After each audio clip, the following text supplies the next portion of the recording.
आज की इस वीडियो में मैं आपको ये बताऊंगा कि लिटरेचर रिव्यू क्या होता है और लिटरेचर रिव्यू को किस तरह से लिखा जाता है। Literature review is the study of previously published work on a specific research area, problem or topic। जो आपका टॉपिक होता है उस टॉपिक के हवाले से, जो उस टॉपिक से रिलेटेड जो पहले ऑलरेडी रिसर्चेस हो चुकी हैं, उस रिसर्चेस को, उस नॉलेज को, उस इंफॉर्मेशन को आप रीड करते हैं, स्टडी करते हैं, जिसको हम लिटरेचर रिव्यू का नाम देते हैं। अब ये लिटरेचर रिव्यू क्यों किया जाता है, इसके बारे में मैं आपको बताता हूँ। It helps you in understanding your area of research और टॉपिक।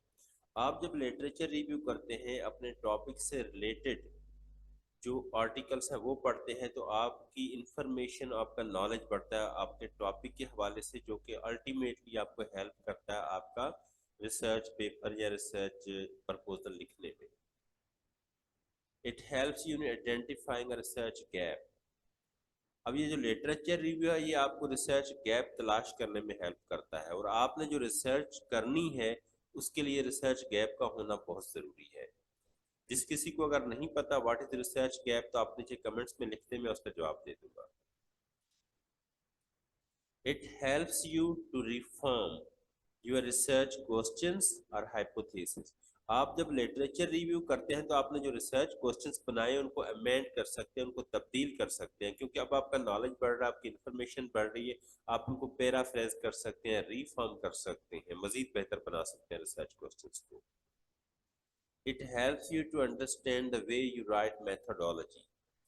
अगला जो हमारा टॉपिक होगा मेथोडोलॉजी होगा। मेथोडोलॉजी का सेक्शन प्रपोजल के अंदर किस तरह से लिखते हैं, और मेथोडोलॉजी का सेक्शन इंतहाई इंपॉर्टेंट, क्रिएटिव और क्रिटिकल होता है। तो आपका लिटरेचर रिव्यू आपको गाइड करता है कि मेथोडोलॉजी किस तरह से लिखी जा सकती है। उसके बाद it helps you in writing entire research proposal और आर्टिकल। आप लिटरेचर रिव्यू में क्या कर रहे होते हैं, आप लिटरेचर रिव्यू के अंदर ऑलरेडी कुछ न कोई आर्टिकल पढ़ रहे होते हैं, कोई तो आर्टिकल ऑलरेडी वो सारी की सारी उसके अंदर हेडिंग्स और सारा प्रोसीजर होता है। तो आप जब अपना प्रपोजल या अपना आर्टिकल लिखेंगे, जो आर्टिकल आप किसी का पढ़ के आए हैं, उस आर्टिकल से आपको हेल्प मिलेगी कि यार इसका वे ऑफ राइटिंग क्या होता है, कौन कौन सी हेडिंग्स होते हैं, कौन कौन से सेक्शंस होते हैं, उन सेक्शंस में लिखना क्या होता है। आपको सारी गाइडेंस मिलेगी आप जब किसी और का लिटरेचर आर्टिकल पढ़ रहे होंगे, और वो आर्टिकल आपके टॉपिक से रिलेटेड होगा। अब है सोर्स ऑफ लिटरेचर रिव्यू, कि जी भाई लिटरेचर रिव्यू कहाँ से करें। इंटरनेट से तो करें, क्या क्या चीजें होनी चाहिए। फॉर एग्जाम्पल देखते हैं, नंबर 1 रिसर्च आर्टिकल्स। आप रिसर्च आर्टिकल्स पढ़ें। आप ऑनलाइन जाएंगे गूगल पे, और एक स्पेसिफिक जो है वो साइट है जिसका नाम है गूगल स्कॉलर। उसको ओपन करें, उसके ऊपर लाखों की तादाद में आर्टिकल्स पढ़ें। आप अपना टॉपिक उसके अंदर क्या करें, इंटर करें, कॉपी पेस्ट करें, तो आपके टॉपिक से रिलेटेड बहुत सारे आर्टिकल आ जाएंगे, उनको रीड करें। और आर्टिकल जो है ये सबसे ऑथेंटिक इंफॉर्मेशन होती है रिसर्च के अंदर। नंबर 2, उस टॉपिक के हवाले से कोई रिसर्च की बुक्स हैं तो वो पढ़ लें आप, वहां से आपको इन्फॉर्मेशन मिलेगी। उसके बाद पब्लिश्ड रिपोर्ट्स होती हैं कुछ, उन पब्लिश रिपोर्ट्स को पढ़ें आप। उसके बाद मैगजीन्स होते हैं, मैगजीन्स को पढ़ लें, वहां से आपको इन्फॉर्मेशन मिलेगी अपने टॉपिक में। थर्डली, जो आप इंटरनेट गूगल करते हैं तो गूगल पे बेशुमार चीज़ें पड़ी होती हैं, जो ब्लॉग्स लिखे हुए होते हैं, इस तरह की चीज़ें आप रीड करेंगे तो वहां से भी आपको हेल्प मिलेगी अपने एरिया के बारे में, आपकी अंडरस्टैंडिंग बढ़ेगी अपने एरिया और अपने टॉपिक के ऊपर। उसके बाद है writing a literature review. Literature review को लिखा कैसे जाए। ऊपर जो हमने चीजें हैं वो कुछ लिटरेचर रिव्यू से रिलेटेड कुछ इन्फॉर्मेशन थी जिसको हमने समझने की कोशिश की कि लिटरेचर रिव्यू क्या होता है और उसको जो है उसकी अहमियत क्या है। अब मैं ये बताने जा रहा हूँ कि लिटरेचर रिव्यू लिखा किस तरह से जाता है। कंपोनेंट्स ऑफ लिटरेचर रिव्यू, यानी कि लिटरेचर रिव्यू का पूरा चैप्टर या पूरा सेक्शन होता है, उसके अंदर क्या क्या चीजें होती है वो बता रहे हैं। नंबर 1 जो है लिटरेचर रिव्यू के अंदर आता है थ्योरेटिकल फ्रेमवर्क। अब जरा देखते हैं थ्योरेटिकल फ्रेमवर्क क्या है। The theoretical framework is the theory that supports your research और your research is based on it. Theoretical framework actually आप जो रिसर्च कर रहे हैं ना, वो ऑलरेडी किसी न किसी थ्योरी के ऊपर बेस कर रही होती है, जो ऑलरेडी थ्योरी मौजूद है। जिस थ्योरी के ऊपर आपकी रिसर्च बेस कर रही है, जिस थ्योरी से आपकी रिसर्च कनेक्टेड है, जिससे आप हेल्प ले रहे हैं थ्योरी से, वो आपका थ्योरेटिकल फ्रेमवर्क कहलाता है। आपने क्या करना है, उस थ्योरेटिकल थ्योरी को एक या दो पैराग्राफ में या 5-6 लाइनों के अंदर पैराफ्रेज करके रखना है। अब इस सेक्शन के अंदर, यानी कि लिटरेचर रिव्यू के सेक्शन के अंदर, आपने थ्योरेटिकल फ्रेमवर्क का तो पहला लिखना यहाँ से स्टार्ट किया। ये अब आपकी मर्जी, आप थ्योरेटिकल फ्रेमवर्क की हेडिंग डालें या ना डालें, लेकिन थ्योरेटिकल फ्रेमवर्क लिखना है।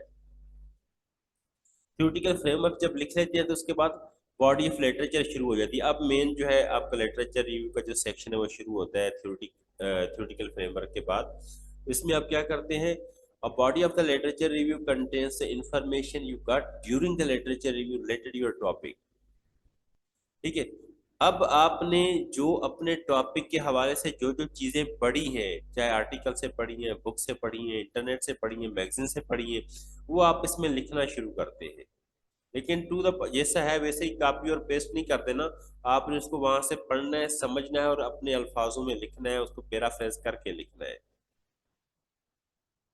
अब ये जो लिटरेचर रिव्यू की बॉडी है पूरी, इसको आप हेडिंग, सेक्शन तो उसमें बनेंगे पैराग्राफ, लेकिन अगर आप हेडिंग में इसको तब्दील कर लें, 3 से 4 हेडिंग्स बना लें और उसके अंडर इंफॉर्मेशन रखना शुरू करें, तो ये आपके लिए लिखने में आसानी होगी। पर्टिकुलरली जो नए लोग होते हैं, जो स्टार्ट कर रहे होते हैं प्रपोजल या आर्टिकल लिखना, तो वो अगर हेडिंग्स रख लेते हैं तो थोड़ा सा आसान हो जाता है, क्योंकि आपका पूरा लिटरेचर रिव्यू की जो बॉडी है वो कुछ हिस्सों में डिवाइड हो जाती है। तो उसके लिए हमें पर लिखना थोड़ा सा आसान हो जाता है हमारे लिए। तो इसको आप 2, 3 या 4 हेडिंग्स में कन्वर्ट कर सकते हैं। जब आपने थ्योरेटिकल फ्रेमवर्क लिख लिया, फिर रिसर्च लिटरेचर रिव्यू की बॉडी भी आपने मुकम्मल कर ली, 3 से 4 हेडिंग उसमें डाल दिया आपने, मुकम्मल कर लिए, 2 पेज लिख लिया, 3 पेज लिख लिया। अब आता है कॉन्सेप्चुअल फ्रेमवर्क। जिस तरह थ्योरेटिकल फ्रेमवर्क था, इस तरह बिल्कुल at the end of literature review, इसका जो एंड वाला, एंड पे जाके इस सेक्शन में आप कॉन्सेप्चुअल फ्रेमवर्क लिखते हैं। कॉन्सेप्चुअल फ्रेमवर्क क्या है? Conceptual framework is the road map for your study, helping you visualize your research project and put into action। असल में थोड़ा सा क्या है, एक पॉइंट और है, it defines the relevant variables for your study and maps out how they might related to each other। अब रिसर्च जो है इसके अंदर, लिटरेचर रिव्यू के अंदर कॉन्सेप्चुअल फ्रेमवर्क क्या होता है कि जब आप अपना पूरा लिटरेचर रिव्यू लिख लेते हैं तो आप एक कॉन्सेप्चुअल फ्रेमवर्क बनाते हैं जो कि पूरा रोड मैप बताता है, पूरा एक नक्शा बनाता है कि आपकी रिसर्च किस तरह से होगी और उस रिसर्च का जो है एक्शन में किस तरह के आएगी, किस तरह से रिसर्च काम कर रही होगी, किस तरह से किसी को फायदा दे रही होगी। तो दूसरा पॉइंट क्या है कि वेरिएबल्स को डिफाइन करती है, जो डिफरेंट वेरिएबल्स होते हैं। तो पर्टिकुलरली जो आपके होते हैं क्वांटिटेटिव रिसर्च होती है, उसके अंदर वेरिएबल्स होते हैं। फॉर एग्जांपल मैंने कह दिया कि अगर आप टीचिंग मेथड को चेंज करेंगे तो आपकी क्या होगा, स्टूडेंट की परफॉर्मेंस अच्छी होगी। ठीक है, तो ये 2 वेरिएबल्स है, performance of students and teaching method. 2 variables है जो रिलेट कर रहे हैं, आप टीचिंग मेथड चेंज करें परफॉर्मेंस चेंज हो रही है, तो दीज आर 2 वेरिएबल्स। ठीक है, तो कॉन्सेप्चुअल फ्रेमवर्क फाइनली जो है क्या होता है, अल्टीमेटली ये आपका पूरा रोड मैप बताता है, पूरा नक्शा बताता है कि आपकी रिसर्च कैसे होगी और वो काम कैसे करेगी। जी बहुत बहुत शुक्रिया, काइंडली मेरे चैनल को जो है सब्सक्राइब करते हैं ताकि आपको जो है रिसर्च वर्क और स्कॉलरशिप के हवाले से अपडेट मिलती रहे।